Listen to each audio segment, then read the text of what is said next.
Good morning. This is Father Stephen Kelly from St. John's Church in Detroit. We're continuing our series of daily morning meditations, where we generally look at one or another lessons that are assigned for morning or evening prayer, what is known as the daily office lectionary.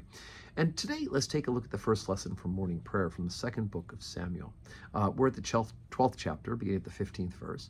And we've been watching the story of David becoming king of Israel. And although David is certainly blessed by God and God will make certain promises that will eventually lead to the coming of the Messiah, David's not perfect. He's a sinful man, right? God's given him all sorts of blessings and all sorts of things that he has asked for. But even though David has now a kingdom, not without battles, of course, but he has a kingdom, and he has basically anything that he asks of God, virtually anything he gets. He still has lust in his heart and greed and covetousness. And he ends up seeing a beautiful woman bathing on the roof. He's got the house up here, the beautiful woman's on the house down here, and he decides, he has lust in his heart. He decides he's going to take her, even though she's married to Uriah, who's one of his lead soldiers. And so it is that he takes her, and lo and behold, she gets pregnant right away. So David first tries to convince Uriah to go home, to leave the battle and go home and be with your wife, so that he can say, well, obviously it's your child. Uriah, though, is a man of responsibility and won't go do that. He can't leave his soldiers. And so David then has him put in the front of the battle where he is killed. And of course, this is not at all what God has intended for David, the selfishness of it and the sinfulness of it.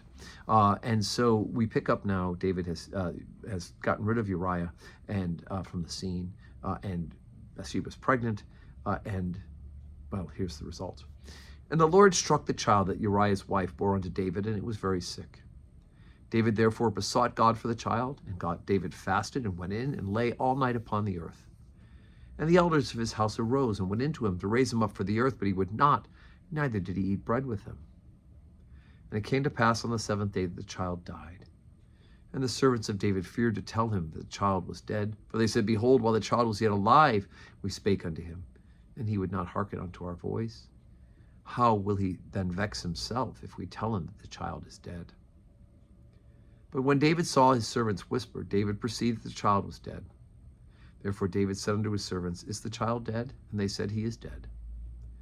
Then David arose from the earth and washed and anointed himself and changed his apparel and came into the house of the Lord and worshipped.